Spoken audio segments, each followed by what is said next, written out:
안녕하세요. 오늘은 누돌프 슈타이너가 1915년에 했던 강연들을 좀 깊이 들여다볼까 합니다. 그 GA253이라고 알려진 자료인데요. 인간 지하학 협회에서의 공동생활의 문제점. 이게 당시 도르나흐 공동체 안에 좀 위기가 있었나 봐요. 그때 나온 얘기들이죠. 근데 이게 단순히 뭐 그때 그 사건 기록 이런 차원이 아니고요. 영적 탐구라는 게 왜 이렇게 어려운지, 또 뭐 프로이트 정신분석학 같은 당대 사상에 대해서는 어떻게 생각했는지, 그리고 영적 공동체라는 것의 본질, 뭐 이런 깊은 성찰이 담겨 있더라고요. 그래서 오늘 이 자료들 보면서 핵심적인 생각들 같이 한번 찾아봤으면 합니다. 네, 좋습니다. 슈타이너가 말하는 그 영적 세계로 들어가는 방법이라든가 또 인간을 어떻게 이해하는지 그리고 공동체 생활의 원칙 같은 것들 이걸 중심으로 좀 살펴볼 텐데요. 특히 이제 지식을 탐구하시는 당신께 좀 의미 있을 만한 그런 지점들을 짚어보려고 합니다.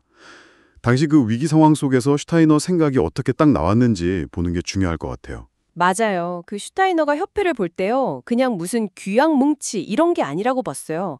살아있는 유기체다. 이게 참 재미있는 지점인데 만약에 협회가 없어져도요. 회원들이 가진 그 강연록 있잖아요. 치클로스. 그런 영적인 자산들은 마치 시신처럼 남는다 이렇게 표현했어요. 단순한 조직 이상이라는 거죠. 그렇죠. 그 유기체라는 비유가 그냥 하는 말이 아니에요. 그러니까 구성원 각자가 그냥 뭐 규칙만 따르고 이게 아니라 진짜 능동적으로 생각하고 서로 공감하고 이렇게 유기적으로 관계를 맺어야만 협회가 영적으로 살아 숨쉰다. 이런 거에 절박한 외침이었던 거죠. 특히 위기 상황에서는 더더욱 그런 형식적인 걸로는 안 된다는 거였어요.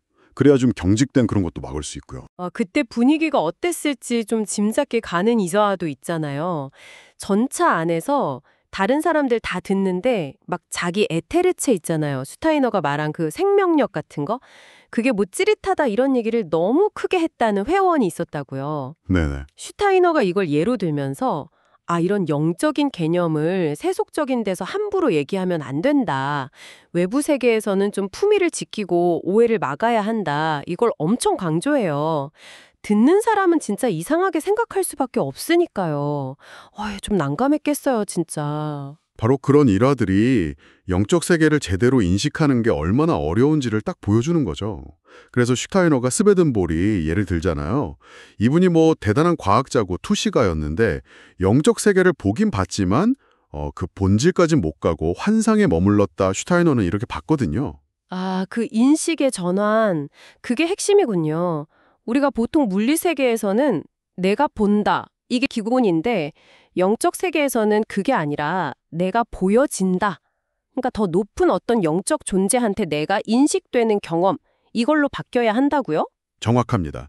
근데 그게 그냥 수동적이 된다는 뜻은 아니고요. 내 주관적인 환상이 아니라 객관적인 어떤 실제랑 만나는 경험, 이걸 의미하는 거죠. 스베든보리는 이 전환을 못했기 때문에 영적 세계를 그냥 물질 세계의 좀 흐릿한 복사본, 이런 식으로 묘사했다는 거예요. 심지어 왜 감정 숨기고 순수 사고로만 소통한다는 화성 존재들 얘기도 나오잖아요. 그걸 이해 못했는데 그게 스베덴보리 인식이 여전히 주관적인 감정에 묶여 있었기 때문이다. 슈타이너는 이렇게 분석했죠. 그렇군요.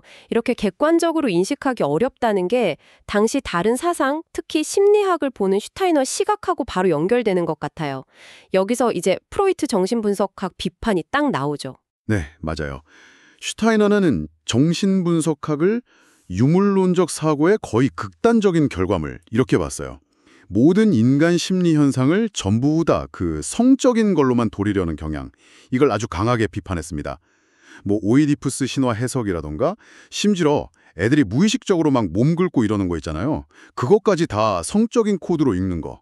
이건 인간 본성을 왜곡하고 모욕하는 거다. 이렇게까지 얘기했죠. 와, 세네요. 그러니까 무의식을 탐구하려는 시도 자체는 뭐 의미가 있을 수 있는데 너무 그 성적인 거에만 집착해서 본질을 놓쳤다 이렇게 본 거군요. 그럼 사랑이나 신비주의에 대한 관점도 좀 비슷한 맥락인가요? 그렇습니다. 슈타이너는 우리가 지금 생각하는 낭만적 사랑, 이 개념 자체가 사실 비교적 최근 한 6, 700년 그때쯤 생겨난 거라고 봤어요.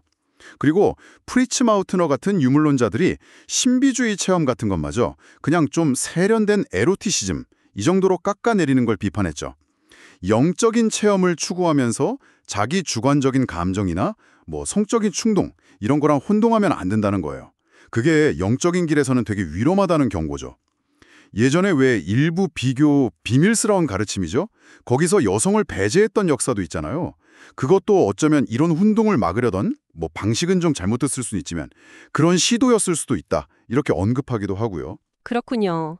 자, 마지막으로 인간 발달에 대한 슈타이너의 독특한 관점, 하강적 진화라고 하던데요. 이게 이 모든 논의를 좀 하나로 묶어주는 틀 같다는 생각이 들어요.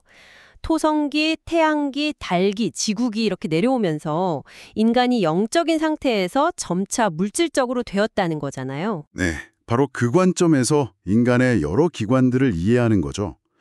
예를 들어 감각기관은 상대적으로 좀 더 높은 영적 단계랑 연결되고 그다음 호흡기관, 그리고 생식기관은 점점 더 물질적인, 그러니까 낮은 단계의 드러남이다. 이렇게 봤어요. 이게 아까 말씀하신 프로이트 비판이랑 딱 연결이 돼요.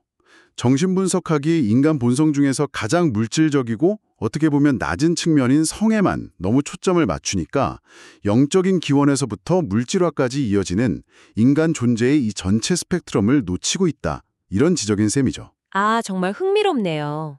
오늘 슈타이너의 1915년 강연을 통해서 살아있는 공동체란 무엇인지, 또 영적 인식을 할 때 어떤 함정이 있고 객관성이 왜 중요한지, 프로이트 심리학에 대한 날카로운 비판, 그리고 인간 발달에 대한 이런 거시적인 관점까지 정말 다양한 걸 살펴봤네요. 통찰이 깊어요, 진짜. 네. 핵심은 결국 그거죠. 영적인 걸 탐구할 때 피상적인 걸 경계해야 하고 객관성, 그리고 외부 세계에 대한 존중이나 품위, 또 개인적인 감정이라던가 그 시대에 유행하는 사상에 그냥 휩쓸리지 않는 좀 건강한 독립성, 이런 걸 계속 유지해야 한다는 거. 슈타이너가 그 위기 속에서 공동체에 던졌던 메시지가 바로 이거라고 생각합니다. 그럼 마지막으로 이런 질문 한번 던져보고 싶어요. 우리 각자의 삶에서든 아니면 어떤 공동체 안에서든 영적인 진리 같은 걸 추구할 때요.